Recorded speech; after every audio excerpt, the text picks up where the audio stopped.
What I'm going to do now is show you guys the thoughts that I have when I sit down to write. Okay, so we have to acknowledge that when it comes to writing, the hardest part is looking at a blank page.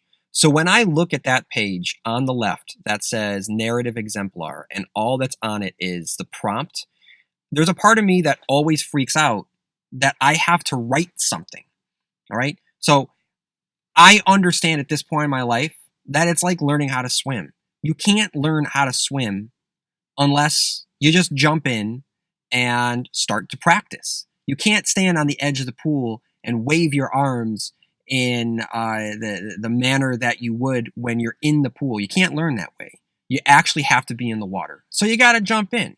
And in order to help me, my flotation device, so to speak, it's what's on the right. I've already collected all of the thoughts that I need from the text to help me. All right. So this is going to help keep me afloat in case I feel like I'm starting to drown. That's a pretty good metaphor, I got to say.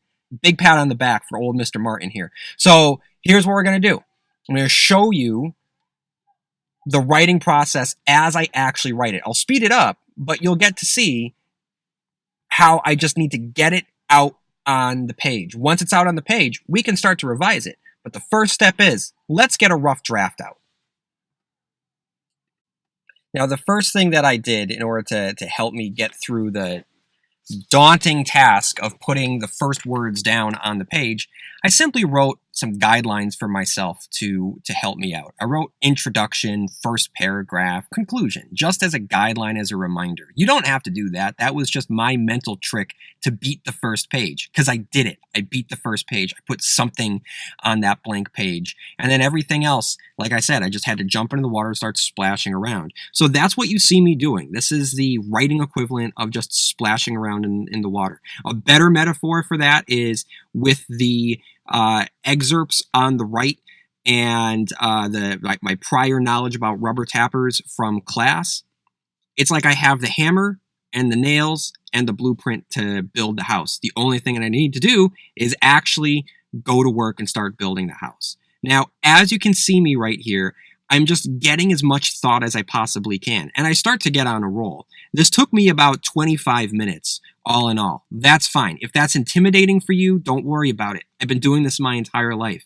The point is, you just need to start writing. I've placed myself in the mind of a rubber tapper by the name of Paulo in order for me to really fill out the shoes and the boots and walk in his life. So it's from the time he wakes up in the morning until he goes out into the jungle and experiences all of the dangers of being a rubber tapper. That's what I wanted to get across. I wanted to fill it in with as much as possible. And every time I got stuck, all I had to do was just look to the right. And then I was able to see all of the materials that I have been able to pull from the NPR article that I read to you, and all of the evidence from within that text that could help me whenever I got stuck.